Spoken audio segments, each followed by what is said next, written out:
Hello my YouTube family guys, one second welcome back to the prompt engineering of super series. ये video बहुत ज़्यादा important है। हम लोग यहाँ पे सुपर सीरीज पे बात कर रहे हैं। सुपर सीरीज में क्या हम लोग देख रहे हैं, प्रॉम्प्ट इंजीनियरिंग के स्किल को कैसे हम लोग प्रैक्टिकली अप्लाई कर सकते हो। और इस वीडियो में मैं बहुत ही ज़्यादा इंटरेस्टिंग चीज़ के बारे में बात करने वाला हूँ और ये बहुत सारे लोगों के डिमांड पे भी था। ठीक है, हम लोगों ने प्रॉम्प्ट इंजीनियरिंग की बेसिक्स सीख ली इस वाले सीरीज़ में। सारी चीज़ें जितनी भी सारी बेसिक्स थी वो सारी चीज़ें हम लोगों ने इस वाले सीरीज़ में जान ली है। अब हम लोग प्रॉम्प्ट इंजीनियरिंग को प्रैक्टिकली अप्लाई करें, अलग अलग प्रोजेक्ट पे काम कर रहे हैं। इस चीज़ को हम प्रैक्टिकली अप्लाई कर सकते हैं, उसके बारे में डिटेल में हर एक चीज़ आपको समझाने की कोशिश कर रहा हूँ। और ऑलरेडी 3 वीडियो अपलोड हो चुकी है। अगर आपने नहीं देखा तो उन सारे वीडियोज़ का लिंक आपको इसी वीडियो का डिस्क्रिप्शन बॉक्स में मिल जाएगी, जाकर देख सकते हो। काफ़ी बड़ी वीडियो है क्योंकि हर एक चीज़ डिटेल में बात करें। और ये बेसिक्स नहीं है, ये एक प्रैक्टिकल है, प्रोजेक्ट बेस्ड काम हो रहा है, तो इसलिए थोड़ा सा वीडियो लंबी हो रही है। ठीक है, सो अभी हम लोग यहाँ पे वीडियो नंबर 4 में आ चुके हैं और इस वीडियो के अंदर मैं बात करने वाला हूँ how to design a website using ChatGPT. बहुत ज़्यादा डिमांडेड टॉपिक है और कई सारे लोग चैट जीपीटी को इस्तेमाल करते होंगे वेबसाइट डिजाइनिंग के लिए, बट उनको पता नहीं है सही तरीका, जिसकी वजह से वो लोग चैट जीपीटी को इस्तेमाल कर पाएँ एक सही बढ़िया वेबसाइट डिज़ाइन करने के लिए। चाहे वो बैकएंड का काम हुआ, चाहे वो फ्रंट एंड का काम हुआ, चाहे वो जीएस का काम हुआ, चीज़ में आप जीएस को इस्तेमाल कर सकते हो। हर एक चीज़ में आप यहाँ पे प्रॉम्प्ट इंजीनियरिंग स्किल को इस्तेमाल कर सकते हो, चैट जीपीटी को इस्तेमाल कर सकते हो कंप्लीट वेबसाइट डिज़ाइन करने के लिए। हर वीडियो में मैं आपको एग्जाम्पल दिखा रहा हूँ। सबसे पहले कुछ प्रोजेक्ट दिखा रहा हूँ, उसके बाद मैं यहाँ पे आपको बता रहा हूँ कि कैसे आप लोग इस पे काम कर सकते हो। तो इस वीडियो में आपको सबसे पहले एक वेबसाइट दिखा रहा हूँ जो कि मैंने खुद अपने लिए बना रहा हूँ और मैं इसको होस्ट भी करने वाला हूँ। तो सबसे पहले आप वेबसाइट देखो। सो प्रेजेंटिंग यू दी वॉग्राफर एक बहुत ही यूनिक वेबसाइट है और इस वेबसाइट की मैक्सिमम चीज़ें, जो कि मैं 90% बोलूँगा, 90% चीज़ें मैंने चैट जीपीटी का इस्तेमाल करके डिज़ाइन किया है। चाहे वो इसका हेडर सेक्शन हुआ, चाहे वो इसका ये वाला सेक्शन हुआ, चाहे ये हुआ, ये देखो सारी चीज़ें ये बैकएंड से आ रही हैं। ठीक है, चाहे ये हुआ, चाहे यहाँ पे आप देख सकते हो, यहाँ पे ये फीडबैक सेक्शन है, यहाँ पे फीडबैक फॉर्म है, फुटर्स है, देख सकते हो इसका यूट्यूब चैनल भी है। तो ये सारी चीज़ें देख सकते हो कितना स्टाइलिश तरीके से डिज़ाइन हुआ है। यहाँ पे आप सर्च करो तो सर्च ऑप्शन भी काम कर रहा है। टेम्पलेट पे जाओगे तो यहाँ पे देखो कई सारे मैंने इमेजेस या टेम्पलेट अपलोड किए जो कि बैकएंड से सारी चीज़ें आ रही हैं। तो ये सारा पेज मैंने डिज़ाइन किया है चैट जीपीटी की मदद से। टूल्स पे जाओगे तो यहाँ पे देखो कितनी अच्छी तरीके से सारे टूल्स यहाँ पे शो हो रहे हैं। आप देख सकते हो कितने अच्छे तरीके से यहाँ पे अलग अलग टूल्स मैंने यहाँ पे अपलोड किए हुए हैं। ठीक है, तो ये भी मैंने चैट जीपीटी का इस्तेमाल किया। आपको मैं एक टूल दिखाता हूँ। यहाँ पे देखो मैंने एक एडिटर डिज़ाइन किया हुआ है जो कि मैंने मैक्सिमम चैट जीपीटी का हेल्प लिया अलग अलग कॉन्सेप्ट को समझने के लिए। तो यहाँ पे देखो, यहाँ पे हर एक चीज़ आपको यहाँ पे डिटेल में समझ में आएंगी, जो कि एक कैनवा टाइप का ये एक एडिटर है। उसके बाद आप यहाँ पे आओगे गाइड सेक्शन में। तो गाइड सेक्शन में मैंने यहाँ पे वीडियोस कुछ अपलोड की हैं, जहाँ पे यूट्यूब पे मैंने कैसे अपने टूल को इस्तेमाल किया जा सकता है, मैंने उसके बारे में बताया हुआ है। अबाउट सेक्शन देखो मैंने कितनी अच्छी तरीके से डिज़ाइन किया है। यहाँ पे देखो कितना अच्छा है, कितनी अच्छी तरीके से मैंने हर एक चीज़ को अच्छे से डिज़ाइन किया हुआ है। देख सकते हो काफ़ी यूनिक है, जो कि एक बहुत ही ज़्यादा प्रोफेशनल वेबसाइट है। और ये पूरा रिस्पॉन्सिव, आप यहाँ पे मोबाइल व्यू में देखोगे तो आपको मोबाइल में भी काफ़ी अच्छा यहाँ पे देखने के लिए मिलेगा। देखो यहाँ पे कहीं भी कुछ भी इधर उधर नहीं हो रहा है, देख सकते हो काफ़ी अच्छा यहाँ पे है। ठीक है, तो आप यहाँ पे गैलरी सेक्शन में आओगे तो गैलरी सेक्शन में भी देखो यहाँ पे सारा चीज़ें काम कर रहा है अच्छे से, जो कि ये सारी चीज़ें बैकएंड से आ रही है। देख सकते हो लाइक यहाँ पे शो कर रहे हैं, यहाँ पे 5 लाइक, 1 लाइक, ये सारी चीज़ें बैकएंड से आ रही हैं। लॉग इन लॉग आउट हर एक चीज़ यहाँ पे काम कर रही है अच्छे से। तो आप भी इस टाइप के वेबसाइट डिज़ाइन कर पाओगे बहुत ही अच्छी तरीके से। मैं आपको एक और वेबसाइट दिखाता हूँ। यहाँ पे देखो, यहाँ पे मैं एक और वेबसाइट डिज़ाइन कर रहा हूँ जहाँ मैं अलग अलग पीडीएफ के चीज़ों को इस्तेमाल करा। तो बस मैंने ये एक पेज डिज़ाइन किया है। यहाँ पे देखो कितनी अच्छी तरीके से यहाँ पे डिज़ाइन हुआ, जो कि मैंने जस्ट 2 प्रॉम्प्ट के अंदर इन चीज़ों को जनरेट किया हुआ है। ये सारा पेज मैंने इस तरीके से डिज़ाइन किया हुआ है। ठीक है, इस वीडियो को देखने के बाद आप सारी चीज़ें अच्छे से समझ जाओगे और वेबसाइट डेवलपमेंट हुआ चाहे ऐप डेवलपमेंट हुआ, आप आसानी से चैट जीपीटी को इस्तेमाल करके डिज़ाइन कर सकते हो। मतलब कोडिंग से रिलेटेड कोई भी काम है तो हम लोग इसमें बेसिक्स भी समझेंगे और कुछ एडवांस लेवल तक जाएंगे। तो मैंने यहाँ पे हर एक चीज़ को डिटेल में समझाने की कोशिश की, तो आप वीडियो को स्किप मत करना, अदरवाइज आप कुछ ऐसी चीज़ें मिस कर दोगे जो कि बहुत ज़्यादा इंपॉर्टेंट है। यहाँ पे मैंने टेबल ऑफ कंटेंट कुछ लिख के रखे हैं, लाइक रिसोर्सेस एंड रिक्वायरमेंट, क्या क्या जरूरत पड़ने वाली है वेब डेवलपमेंट के ऊपर। मैंने यहाँ पे वेबसाइट डेवलपमेंट लिखा है, आप इसमें ऐप डेवलपमेंट के लिए भी इस्तेमाल कर सकते हो। जस्ट मैं एक और कैटेगरी लेकर मैं समझाने की कोशिश कर रहा हूँ, आप कोई भी यहाँ पे इस्तेमाल कर सकते हो। कोडिंग से रिलेटेड जो भी काम है, चाहे सी हुआ, C++ हुआ, जिस भी आप लैंग्वेज पे काम कर रहे हो। ठीक है, बस आपको बेसिक्स पता होना चाहिए कि चैट जीपीटी को इस्तेमाल कैसे करना है कोडिंग के लिए। बेसिक अंडरस्टैंडिंग ऑफ कोडर्स, यहाँ पे आपको जो कोडर्स हैं उनको बेसिक अंडरस्टैंडिंग होनी चाहिए। यहाँ पे एक्चुअली कोड होना चाहिए।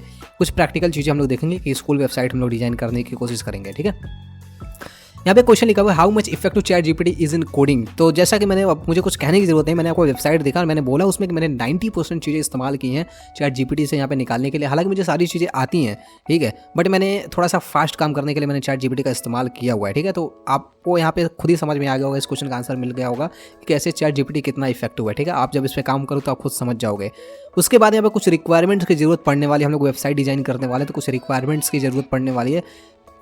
सबसे पहला यहाँ पे an IDE for coding. IDE क्या होता है, यहाँ पे आपको एक डेवलपमेंट इन्वायरमेंट होता है जिसमें इंटीग्रेटेड डेवलपमेंट इन्वायरमेंट जिसे बोलते हैं। लाइक आप किस सॉफ्टवेयर का, किस एप्लीकेशन का, किस प्लेटफॉर्म का इस्तेमाल कर रहे हो कोडिंग करने के लिए, तो वो आपको ज़रूरत पड़ने वाली है।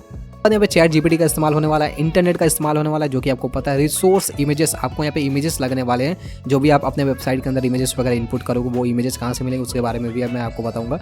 आपको एक कंप्यूटर चाहिए, जाहिर सी बात है ये चीज़ें कोडिंग आपको मोबाइल में नहीं हो पाएंगी, आपको कोई लैपटॉप चाहिए या फिर डेस्कटॉप चाहिए, ठीक है। तो मोबाइल में भी हो सकती है बट काफ़ी कॉम्प्लिकेटेड हो जाएगा। उसके बाद आपको basic knowledge of that particular language, आप जिस लैंग्वेज के ऊपर काम कर रहे हैं उसका बेसिक नॉलेज आपको होना चाहिए। और यही एक बहुत बड़ा डिफरेंस है। लाइक कई सारे लोग बोल रहे हैं कि चैट जीपीटी आ गया, अब तो वेब डेवलपमेंट या जितने भी सारे कोडर्स उनका धीरे धीरे खत्म हो रहा है चीज़ें। तो ऐसा कुछ नहीं है भाई, ऐसा कुछ नहीं है, क्योंकि जो लोग कोडर्स हैं उनको बेसिक चीज़ें पता है और ये सबको बेसिक चीज़ें नहीं पता है। चैट जीपीटी आने के बाद भी सब कोई वेबसाइट नहीं डिजाइन कर सकता, क्योंकि उनको बेसिक चीज़ें नहीं पता और उनको डिजाइन करना तो उनको बेसिक चीज़ें सीखनी पड़ेंगी। और जो हमारे पुराने कोडर्स हैं अगर उनको बेसिक चीज़ें आती है तो वो और एडवांस अपने आप को इंटीग्रेट कर सकते हैं, और एडवांस अपने आप को बना सकते हैं, इंटीग्रेट नहीं और एडवांस अपने आप को बना सकते हैं, ठीक है। कुछ बेसिक स्टेप्स हैं जो कि कोडर्स के लिए बहुत ज़्यादा इंपॉर्टेंट है फॉलो करने के लिए। आप अगर कोडिंग करते हो तो कुछ बेसिक स्टेप्स आपको जरूर ध्यान रखने हैं जब भी आप कोडिंग करना चाहते हो। सबसे पहला मस्ट है वो बेसिक नॉलेज। मैंने कि जैसा पहले बताया आपको बेसिक नॉलेज जरूर होनी चाहिए। आप वेब डेवलपमेंट कर रहे हो जिस भी लैंग्वेज से कर रहे हो तो बेसिक नॉलेज पता होना चाहिए, बहुत एडवांस नहीं, बेसिक नॉलेज पता होना चाहिए, ठीक है। उसके बाद पार्टीशन प्रॉम्प्टिंग आपको करनी है। पार्टीशन प्रॉम्प्टिंग क्या होता है, लाइक एक वेबसाइट का जो कोड होता है बहुत बड़ा होता है, तो आप अगर एक ही प्रॉम्प्ट के अंदर, एक ही चीज़ों के अंदर आप पूरा वेबसाइट मंगाने की कोशिश करोगे ना तो वो वेबसाइट का कोई मतलब नहीं रह जाएगा, ठीक है। उसका कोई मतलब नहीं रह जाएगा, ठीक है, मतलब आएगा ही नहीं। समझ रहे हो आप, जिस टाइप का वेबसाइट जाता है उस टाइप का वेबसाइट आएगा ही नहीं। तो आपको पार्टीशन प्रॉम्प्टिंग करनी है। पार्टीशन प्रॉम्प्टिंग क्या होती है मैं आपको डिटेल में और समझाऊंगा अच्छे से। उसके बाद आपको clear structure and plan of the website, आपको अपने वेबसाइट का जो स्ट्रक्चर और जो प्लान है वो पूरा आपको डिफाइन करना अच्छे से। आपको डिफाइन करने का मतलब ये है कि आपको पता होना चाहिए कि कब क्या कौन सी चीज़ें रहेंगी, लैंडिंग पेज आपका स्ट्रक्चर कैसा होगा, उसमें क्या क्या एलिमेंट रहेगा, वो सारी चीज़ें आपको पता होनी चाहिए। लाइक कार्ड्स रहेगा, हेडर्स रहेगा, कौन कौन से सेक्शंस उसमें रहेंगे, फूटर्स रहेगा, फीडबैक सेक्शन रहेगा कि नहीं, फीडबैक फॉर्म रहेगा कि नहीं, ये सारी चीज़ें आपको पता होनी चाहिए, ठीक है। क्या क्या आपको अपने वेबसाइट के उस पर्टिकुलर पेज में रखना है जो उस पर्टिकुलर पेज आप डिज़ाइन कर रहे हो। यही सेम चीज़ें अलग अलग चीज़ों में भी अप्लाई होती है, लाइक C++, या फिर आप जावा का प्रोग्रामिंग कर रहे हो, या फिर आप रिएक्ट JS इस्तेमाल करो, या कोई भी लैंग्वेज इस्तेमाल करो, पाइथन इस्तेमाल करो। तो आप जिस भी प्रोजेक्ट पे काम करो आपको उसका पूरा स्ट्रक्चर डिफाइन करना है कि आपको क्या क्या चीज़ें चाहिए, ठीक है। वो सारी चीज़ें आपको पता होनी चाहिए, चाहे आप लिख के रख सकते हो, चाहे आप उसको डिफाइन कर सकते हो। अपन क्या है कि यहाँ पे सबसे पहला स्टेप क्या है, collect all the images and resource file. आपको जो भी इमेजेस या वीडियोस आपको अपने वेबसाइट में ऐड करने हैं वो आपको कलेक्ट करके एक फोल्डर में रख लेना है। उसके बाद आपको डिजाइन, प्रॉपर स्ट्रक्चर और प्री डेमो, आपको अपने वेबसाइट का एक प्रॉपर स्ट्रक्चर डिफाइन कर लेना है और उसका एक डेमो, या तो आप डेमो या फिर स्ट्रक्चर डिफाइन कर सकते हो अच्छे से। तो इसके कई सारे तरीके हैं, like UX UI design type का कुछ सिस्टम कर सकते हो, या फिर कैनवा एप्लीकेशन इस्तेमाल कर सकते हो, वहाँ पे भी आप सिंपली उसका स्ट्रक्चर डिफाइन कर सकते हो, या फिर आप सिंपली लिख सकते हो, ठीक है, जो कि मैंने लिख के रखा हुआ, मैं आपको दिखाऊंगा कैसे। उसके बाद आपको यहाँ पे डू पार्टीशन प्रॉम्प्टिंग, आपको पार्टीशन प्रॉम्प्टिंग करनी है, ठीक है। क्या करना है पार्टीशन प्रॉम्प्टिंग मैं आपको अभी बताऊँगा। उससे पहले यहाँ पे हम लोग एक स्कूल वेबसाइट डिज़ाइन करने की कोशिश करते हैं, ठीक है, और मैं आपको प्रैक्टिकली यहाँ पे एक स्कूल वेबसाइट डिज़ाइन करके दिखाता हूँ।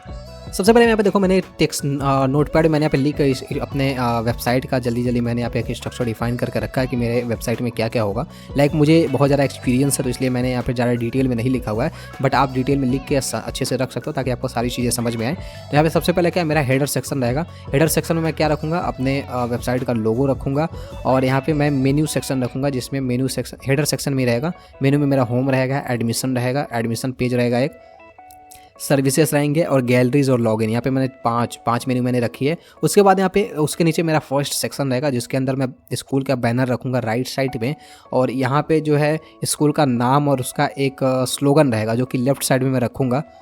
उसके बाद यहाँ पे कार्ड व्यू रहेगा, ठीक है, जो कि ये जो पूरा सेक्शन रहेगा ये कार्ड के फॉर्म में रहेगा, ठीक है। उसके बाद यहाँ पे तीसरे में मैंने रखा है कार्ड्स फॉर सर्विसेज। यहाँ पे कुछ मैं सर्विसेज लिखने वाला हूँ, लाइक 6 सर्विसेज मैं मेंशन करने वाला हूँ जो कि मेरे स्कूल वेबसाइट के अंदर होंगी। मैं एक बेसिक डेमो आपको बता रहा हूँ। तो 3 कार्ड एक रो में रहेंगे और 3 कार्ड एक रो में रहेंगे, ठीक है। उसके बाद स्कूल इवेंट इमेजेस, उसके नीचे मैं कुछ इमेजेस डालने वाला हूँ। स्कूल इवेंट में जो भी मैंने फोटोज़ वगैरह रहती हैं उस फोटो के लिए मैं कुछ इमेजेस लिस्ट आउट करने वाला हूँ, तो वो मैंने अपने तीसरे सेक्शन में मैं रखूँगा। उसके बाद मैं फीडबैक सेक्शन रखूँगा जहाँ पे फीडबैक शो होगा। कोई भी फीडबैक अगर करता है मेरे वेबसाइट या मेरे स्कूल के बारे में तो फीडबैक वहाँ पे शो होगा स्लाइडर के फॉर्म में। और छठवां मैं यहाँ पे रखूँगा एक फुटर सेक्शन जिसमें मैं फीडबैक फॉर्म रखूँगा जहाँ पे कोई फीडबैक दे सकता है, और एड्रेस और कॉन्टेक्स्ट डिटेल रहेगा और मेनू का शॉर्टकट्स रहेगा। तो चलो मैं आपको बताता हूँ कैसे इसको डिफाइन करना है। मैं यहाँ पे आ चुका हूँ चैट जीपीटी के अंदर, और चैट जीपीटी के अंदर आने के बाद आपको सबसे पहले डिफाइन करना है कि आप किस टाइप की वेबसाइट डिज़ाइन करना चाहते हो, और साथ में आपको ये भी मेंशन करना है, चैट जीपीटी को बताना है कि मैं एक एक सेक्शन आपको करके दूंगा और उस सेक्शन के इंस्ट्रक्शन के हिसाब से मुझे कोड चाहिए, ठीक है। तो यहाँ पे सबसे पहले बात कर लेते हैं कि मैं कोडिंग कहाँ पे करूँगा। तो कोडिंग के लिए मैं एक आईडी इस्तेमाल करने वाला जिसको हम लोग बोलते हैं विजुअल स्टूडियो, ठीक है। विजुअल स्टूडियो एक बहुत ज़्यादा फेमस है जो कि मैं इस्तेमाल करने वाला हूँ। तो यहाँ पे देखो मैंने ऑलरेडी यहाँ पे बहुत सारे कोडिंग यहाँ पे की रखी है, तो जो लोग यहाँ पे कोडिंग वगैरह करते हैं उनको पता होगा। तो मैं यहाँ पे सिंपली एक फोल्डर ओपन कर लेता हूँ जहाँ पे मैं अपने कुछ प्रोजेक्ट्स को रखता हूँ। सिंपली मैं यहाँ पे एक फोल्डर बना लेता हूँ और इस फोल्डर का नाम रख देता हूँ मैं स्कूल वेबसाइट, ठीक है। मैं यहाँ पे स्कूल वेबसाइट रख देता हूँ और सिंपली इसको ओपन करता हूँ और यहाँ पे सेलेक्ट फोल्डर पे कर लेता हूँ। तो मेरा यहाँ पे फोल्डर ओपन हो चुका है। अब इसी के अंदर मैं अपना फाइल बनाऊंगा। जो लोग इसके बारे में बेसिक जानकारी पता होगा उनको पता होगा कि फाइल कैसे बनाते हैं और ये क्या होता है। अगर आपको वेब डेवलपमेंट के ऊपर कंप्लीट कोर्स चाहिए तो आप मुझे कॉमेंट बॉक्स में बता सकते हो, मैं इस पर बहुत ही अच्छे से आपको सारी चीज़ें समझाऊंगा। वेब डेवलपमेंट में हर एक चीज़ मैं जानता हूँ यूट्यूब पे कई सारी वीडियोस अवेलेबल है, बट मैं जितना जानता हूँ यूट्यूब पे ऐसे बहुत ही कम वीडियो हैं जो कि अच्छी तरीके से चीज़ों को डिटेल में समझाते हैं। मैं उस पर एक कोर्स लाने वाला हूँ, ठीक है। हम लोग का यहाँ पे बेसिक स्ट्रक्चर डिफाइन हो चुका है और सिंपली मैं यहाँ पे अपना टाइटल डाल देता हूँ स्कूल वेबसाइट। मुझे पता है मोस्टली ये कोडर्स लोग देख रहे होंगे, ठीक है। तो हम लोग का यहाँ पे आईडी पे ये सारी चीज़ें डिफाइन हो चुकी है। अब यहाँ पे हमारा काम शुरू होता है चैट जीपीटी का। तो सबसे पहले आपको लिखना है कि किस बारे में या किस वेबसाइट को आप डिज़ाइन करने वाले हो और उसका स्ट्रक्चर क्या होगा, ठीक है। सबसे पहले यहाँ पे मैं डिफाइन कर देता हूँ। मैंने यहाँ पे लिखा हुआ I want to make a school website for the kids school. I will give you instruction 1 by 1 and accordingly you have to give me the code. Okay, मैंने यहाँ पे इससे सवाल पूछा है।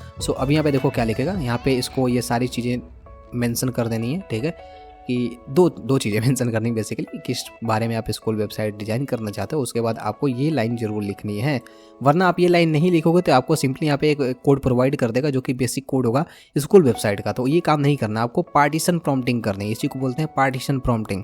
पार्टीशन प्रॉम्प्टिंग मतलब क्या, आपको एक एक चीज़ों को अच्छे से डिफाइन करना। तो सबसे पहला हमारा काम होता है कि स्कूल के, जैसे कि मैंने स्ट्रक्चर लिखा है, तो मैं यहाँ पे हेडर सेक्शन डिफाइन करूँगा, ठीक है। तो मैं सिंपली इसी को कॉपी कर लेता हूँ। मैं यहाँ पे लिखूँगा first design header section according to this instruction, ठीक है।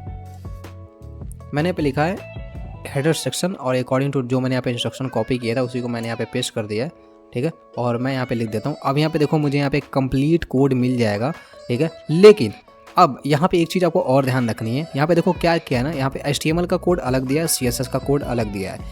तो आपको एक चीज़ ध्यान रखनी है कि आपको इंटरनल CSS का इस्तेमाल करना है। इंटरनल CSS का क्यों इस्तेमाल करना है, क्योंकि बाद में अगर आपको कोई चेंजेस करने होंगे तो आपको एक बार CSS पेस्ट करना पड़ेगा, एक बार HTML पेस्ट करना पड़ेगा। तो बाद में कोई मैनिपुलेशन अगर चैट जीपीटी से करवाना चाहते हो, कोई चीज़ सही करवाना चाहते हो, तो वो करवाने में बहुत ज़्यादा दिक्कत होगा। और सारा अगर एक ही कोड में रहेगा तो आप आसानी से करवा पाओगे। तो मैं यहाँ पर सिंपली लिख दूंगा यूज़ इंटरनल CSS, ठीक है। अब ये क्या करेगा, इंटरनल CSS इस्तेमाल करेगा, सारा कोड एक ही में आ जाएगा, ठीक है। तो सिंपली मैं यहाँ पे कॉपी करता हूँ और यहाँ पे मैं इसके अंदर इसको पूरा हटा दें क्योंकि सारा स्ट्रक्चर मुझे ऑलरेडी मिल चुका है। मैं पेस्ट कर देता हूँ। अब हम इसको रन कराते हैं, ठीक है। और रन करा के मैं यहाँ पे देखता हूँ तो यहाँ पे देखो मुझे एक मिल चुका है जो कि कुछ इस टाइप का मुझे हेडर देखने के लिए मिला है। तो यहाँ पे मैं एक चीज़ और करना चाहूँगा, मैं इसका फॉन्ट फैमिली चेंज करना चाहूँगा। उसके बाद इस पर मैं होवर लगाना चाहूँगा और साथ में मैं लोगों के जगह पे कोई रैंडम इमेज ऐड कराना चाहूँगा। 3 काम कराना है, ठीक है। तो मैं यहाँ पे सबसे पहले लिखूँगा add any random image on logo section and keep it in circle shape, ठीक है, पहला हो गया। उसको आपको यहाँ पे बार को पूरा लास्ट तक ले जाना है और फिर उसके बाद आपको लिखना शुरू करना है। क्या लिखना है? Change font family of menu text, ठीक है। दूसरा काम आपको ये करना है और तीसरा काम हमको ये करना है कि उस पर होवर ऐड करना है, ऐड होवर टू मेनू, ठीक है। ये 3 काम करना है, जस्ट मैंने यहाँ पे लिख दिया हुआ है। अब इसके बाद मुझे यहाँ पे जो कोड मिलेगा यहाँ पे सारा ये इम्प्लीमेंटेशन करके देगा, ठीक है। सो यहाँ पे ये कमेंट भी लिख रहा है कि इसने क्या क्या चेंजेस किए हुए हैं। सो मैं यहाँ पे कॉपी कर लेता हूँ। कॉपी करने के बाद यहाँ पे कंट्रोल A करता हूँ, इन सारे को हटाता हूँ, जो कोड मैंने कॉपी किया उसको पेस्ट कर देता हूँ, ठीक है। अब इसके बाद हम लोग देखते हैं। तो यहाँ पे देखो ये हो चुका है, ठीक है। सो यहाँ पे होवर इफेक्ट इसने नहीं ऐड किया है, आई थिंक ऐड किया, ये वाइट होवर ऐड किया है, बट ये होवर इफेक्ट काम नहीं कर रहा है, ठीक है। सो मैं एक बार इसको फिर से रन कराता हूँ। यहाँ पे देखो होवर इफेक्ट यहाँ पे काम नहीं कर रहा है, आई थिंक टेक्स्ट के ऊपर कर रहा है। ओके, यहाँ पे कलर चेंज हो रहा है, ठीक है। सो यहाँ पे बैकग्राउंड कलर हमको होवर इफेक्ट पे ऐड कराना है, तो मैं यहाँ पे कॉपी करता हूँ, add good hover on the header menu, also add any image online in place of logo from Unsplash एक वेबसाइट है जहाँ से ये इमेजेस वगैरह उठा सकता है रैंडम, ठीक है। तो Unsplash से ये इमेजेस उठाएगा, यहाँ पे लगा देगा और यहाँ पे देखो होवर इफेक्ट इसने ऐड किया हुआ है। सो लेट्स सी यहाँ पे होवर इफेक्ट इसने सही ऐड किया है कि नहीं। कोड हमारा दोबारा हो चुका है। मैं यहाँ पे कंट्रोल V करता हूँ, कंट्रोल S करता हूँ और यहाँ पे हमारा जो है कोड रेडी हो चुका है, ठीक है। तो यहाँ पे इमेज देखो आ चुका है, कोई रैंडम इमेज मुझे यहाँ पे देखने के लिए मिल चुका है। अब यहाँ पे देखो ये मैं ऐड कर रहा हूँ तो यहाँ पे काफ़ी भयानक होवर इफेक्ट आ रहा है। ये होवर इफेक्ट, अब यहाँ पे देखो होवर इफेक्ट सही काम नहीं कर रहा, तो उसके लिए मैं इसको होवर इफेक्ट को सही करवाऊँगा, ठीक है। तो मैं यह लिखूँगा, मैंने भी लिखा था hover effect is not working correctly, corrected, ठीक है। अब देखो एक चीज़ आपको यहाँ पे लिखने का फायदा है, मैंने बोला ना इंटरनल CSS आप लिखोगे तो जैसे कि मैंने यहाँ पे ऊपर क्या किया, मैंने कोड पेस्ट किया, यहाँ पे देखो कोड पेस्ट किया है ना, तो ये कोड आप इस तरीके से पेस्ट कर सकते हो, आपको यहाँ पे अलग अलग चीज़ों की ज़रूरत नहीं पड़ने वाली है। दोबारा हमारा कोड रेडी हो चुका है। सो अभी हम लोग कंट्रोल A V करते हैं और यहाँ पे कर देते हैं, ठीक है। अब देखो यहाँ पे आ चुका है हम लोग का, ठीक है। अब यहाँ पे रैंडम ये बार बार इमेज चेंज होता रहेगा। अब देखो यहाँ पे होवर इफेक्ट आ चुका है जो कि काफ़ी सही लग रहा है, ओके। सो अभी हम लोग क्या करना है, हम लोग को इसके ऊपर जो है एक बॉक्स शैडो ऐड करवाना है, यहाँ पे इसके ऊपर बॉक्स शैडो ऐड करवाना है। साथ में हम लोग को यहाँ पे जो मार्जिंग पैडिंग है ये बॉडी के ऊपर, इसको हटवाना है और एक बैकग्राउंड ग्रेडियंट कलर ऐड करवाते हैं हम लोग बॉडी के ऊपर। Add gradient background on body and also aid box shadow on header. अब यहाँ पे देखो बैकग्राउंड कलर पूरे बॉडी पे ऐड कर देगा, जो भी बॉडी पे है वो अपने हिसाब से ऐसा कलर ऐड करेगा जो कि देखने में काफ़ी अच्छा लगेगा। और साथ में यहाँ पे जो है ये एक बॉक्स शैडो ऐड कर देगा, ओके। सो यहाँ पे देखो इसने ऐड किया है बैकग्राउंड यहाँ पे, जो कि काफ़ी रैंडम सा लग रहा है और ये रैंडम सा इसलिए लग रहा है क्योंकि यहाँ पे बॉटम ऐड किया इसने। तो मैं यहाँ पे थोड़ा सा चेंज कर देता हूँ, मैं यहाँ पे 45 डिग्री कर देता हूँ और सेव कर देता हूँ, ठीक है। सो अब देखो यहाँ पे इस तरीके से यहाँ पे ऐड हो चुका है, काफ़ी सही लग रहा है, ठीक है। यहाँ पे देखो इसने क्या किया, मार्जिंग पैडिंग हटा दिया, ठीक है, और बॉडी पे यहाँ पे देखो बॉक्स पे होवर ऐड किया। तो हम लोग का यहाँ पे हेडर सेक्शन तैयार है। अब इसके बाद हम लोग को सेकंड सेक्शन डिज़ाइन करना है। सेकंड सेक्शन में हम लोगों ने क्या रखा था, यहाँ पे फर्स्ट सेक्शन है, ठीक है। तो यहाँ पे हम लोगों ने क्या रहा, banner of a school on the right side, school name on the left side with slogan and card view, ठीक है। तो ये चीज़ें हमको क्या करना रखना है। तो मैं जस्ट इसी को कॉपी कर लेता हूँ, आप यहाँ पे लिख भी सकते हो, जस्ट मैं वीडियो थोड़ी लंबी ना हो इसलिए मैंने यहाँ पे कॉपी पेस्ट करा, डायरेक्ट मैं आपको प्रॉम्प्ट दिखाता हूँ। मैंने यहाँ पे लिखा now design the first section in the card view and that contain following. यहाँ पे फर्स्ट सेक्शन रहेगा, ठीक है। फर्स्ट सेक्शन में क्या रहेगा, banner of the school on the right side, school on the left side. मैं यहाँ पे क्या लिखूंगा, यहाँ पे एक चीज़ और लिख दूंगा, यहाँ पे लिख दूंगा मैं यूज अनस्प्लैश इमेज, ठीक है। यहाँ पे अनस्प्लैश का इमेज इस्तेमाल कर लेगा ताकि मुझे पता लगे कि हाँ यहाँ पे इमेजेस वगैरह इस्तेमाल हुआ है। सो अभी यहाँ पे क्या करेगा ना, अब देखो सारा चीज़ आपको एक ही चैट के अंदर करना है, ठीक है। एक ही चैट के अंदर करोगे तो यहाँ पे सारा इमेजेस जो है, सारी चीज़ें जो है आपको यहाँ पे देगा, ठीक है। अब देखो मैं आपको यही मिस्टेक बताने के लिए इस कोड को मैंने लिखा है, ठीक है। मिस्टेक क्या है कि मैंने यहाँ पे देखो लिखा हुआ है ना, ये देखो दो चीज़ें यहाँ पे हो सकती है, या तो आपको इसी कोड से रिलेटेड यहाँ पे दोबारा कोड इंप्लीमेंट करके आपको सारी चीज़ें देगा, ठीक है। लाइक यहाँ पे देखो सारा यहाँ पे दे चुका है, सिर्फ इसका सेक्शन दिया हुआ है, ठीक है। तो आप क्या करो, इस वाले को कॉपी करके और इस वाले को कॉपी करके अपने कोड के अंदर पेस्ट कर सकते हो। अदरवाइज़ अगर आप चाहते हो यहाँ पे कि इस पूरे जो कोड है उस कोड के अंदर इंप्लीमेंट करके दे, जस्ट मुझे कॉपी पेस्ट करना हो, तो आपको सिंपली कंट्रोल सी करके आपको ये पूरा कोड कॉपी कर लेना है और इसी के अंदर आपको नीचे यहाँ पे ये कोड को पेस्ट कर देना। तो ये क्या करेगा ना, अब इसी कोड के अंदर आपको सारी चीज़ें इंप्लीमेंट करके देगा। लाइक देखो, अब यहाँ पे कोड लिखना चालू किया तो पहले हेडर सेक्शन भी आपका देगा, जस्ट आपको कॉपी पेस्ट करना रहेगा, ठीक है। तो इसलिए मैंने यहाँ पे इंटरनल CSS मंगाया था ताकि इंटरनल CSS अच्छे से यहाँ पे इस्तेमाल हो पाए। सो अभी यहाँ पे देखो, यहाँ पे व्यू डिज़ाइन कर रहा है और यहाँ पे जो भी ये डिज़ाइन करेगा ये सारी चीज़ें आपका रिस्पॉन्स होगा। लेट्स सी यहाँ पे क्या होता है। सो मैंने यहाँ पे Ctrl+A किया, Ctrl+V किया, तो हम लोग का नया कोड पेस्ट हो चुका है। और यहाँ पे देखो हम लोग का जो इमेज है, यहाँ पे कार्ड सेक्शन जो है आ चुका है, जो कि मुझे को काफ़ी देखने में अच्छा लग रहा है, ठीक है। अब यहाँ पे क्या हो रहा है, यहाँ पे हमको ये सही करवाना है, ठीक है। ये दोनों चीज़ें सही करवानी है।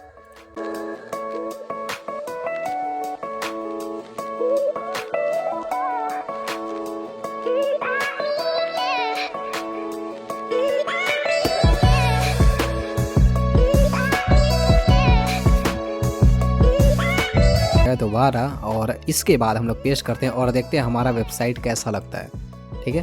सो Ctrl+A+V करते हैं और यहाँ पे हमारा पूरा कोड डिफाइन हो चुका है, ठीक है। सो यहाँ पे देखो, ये फीडबैक सेक्शन में आप यहाँ पे सिंपली फीडबैक ऐड कर सकते हो, ठीक है, जो कि इस टाइप से स्लाइडर के रूप में आएगा। देख सकते हो यहाँ पे काफ़ी अच्छा लग रहा है, ठीक है। यहाँ पे देखो फीडबैक वगैरह, अभी फीडबैक यहाँ पे मैंने ऐड नहीं किया, तो आप चाहो तो यहाँ पे फीडबैक ऐड कर सकते हो। लाइक यहाँ पे फीडबैक 1 दिया है, तो मैं यहाँ पे लिख देता हूँ lorem40। यहाँ पे एक रैंडम कोड जनरेट हो जाएगा, ठीक। और इसी को मैं कॉपी करके यहाँ पे भी पेस्ट कर देता हूँ और इसी को मैं यहाँ पे पेस्ट कर देता हूँ, जस्ट आपको शो करने के लिए डेमो, ठीक है। सो अभी मैं नीचे स्लाइड करता हूँ। अब देखो यहाँ पे फीडबैक मुझे शो हो रहा है, ठीक है, इस टाइप से। ये देखो यहाँ पे इसका होवर इफेक्ट देखो कितना सही लग रहा है, ठीक है। तो इस तरीके से यहाँ पे फीडबैक सेक्शन स्लाइडर के रूप में आ चुका है। अब हमको एक फूटर चाहिए। सो मैं यहाँ पे लिखूँगा design a good footer that contain a feedback form, contact and address details and menu shortcuts, ठीक है। सिंपली मैं यहाँ पे मेंशन कर दूँ। अब मुझे यहाँ पे एक फुटर सेक्शन यहाँ पे दे देगा और फुटर सेक्शन मुझे यहाँ पे देखो अलग से मिल चुका है। सो यहाँ पे मैं डायरेक्टली इसी में से कॉपी करके पेस्ट कर दूंगा फुटर सेक्शन को। तो यहाँ पे हमारा आ चुका है और हम लोग क्या करते हैं, ये CSS जो है इसको कॉपी करते हैं, यहाँ से यहाँ तक हमारा ये CSS है। Ctrl+C करते हैं और इसी कोड के अंदर सिंपली हम लोग CSS स्टाइल के अंदर यहाँ पे Ctrl+V कर देते हैं और ये जो सेक्शन है पूरा फुटर सेक्शन, इसको हम लोग कॉपी करते हैं Ctrl+C से और लास्ट में जाके हम लोग फुटर सेक्शन को भी पेस्ट कर देते हैं, ठीक है। अब हम लोग देखते हैं कि हम लोग का वेबसाइट कैसा हुआ। सो ये हम लोग का देखो फुटर सेक्शन आ चुका है, जहाँ पे मुझे फॉर्म मिल चुका है, ठीक है। यहाँ पे ये सारी चीज़ें मेनू मिल चुकी हैं, गैलरीज मिल चुके हैं, ठीक है। तो इस तरीके से आप यहाँ पे एक वेबसाइट डिज़ाइन कर सकते हो, ठीक है। तो ये देख सकते हो रिस्पॉन्सिव भी है। यहाँ पे ये रिस्पॉन्सिव नहीं है तो इसको आप रिस्पॉन्सिव बनवा सकते हो ChatGPT से बोलकर, और बाकी सारी चीज़ें सही लग रही हैं, ठीक है। तो इस तरीके से आप कर सकते हो। जस्ट मैंने बताया कि आप यहाँ पे क्या कर सकते हो। इसकी डिटेलिंग अगर आपको करनी है तो आपको यहाँ पे प्रॉम्प्ट को अच्छे से लिखना पड़ेगा, और अगर आपको प्रॉम्प्ट की बेसिक्स नहीं पता है तो आप ये वाला सीरीज़ देख सकते हो। आई होप कि आपको ये सारी चीज़ें समझ में आ गई होंगी। कहीं भी कोई भी डाउट होता तो आप मुझे कॉमेंट बॉक्स में शेयर कर सकते हो, और अगर आपको वीडियो अच्छी लगी है तो प्लीज़ वीडियो को लाइक ज़रूर कर देना, कमेंट में ज़रूर शेयर करना आपको ये वीडियो कैसी लगी, और चैनल पर नया तो चैनल को सब्सक्राइब करके बेल आइकन जरूर दबा सकते हो इस तरह के इंटरेस्टिंग वीडियोज़ के लिए। गाइस मिलते हैं नेक्स्ट वीडियो में, टिल देन बाय बाय।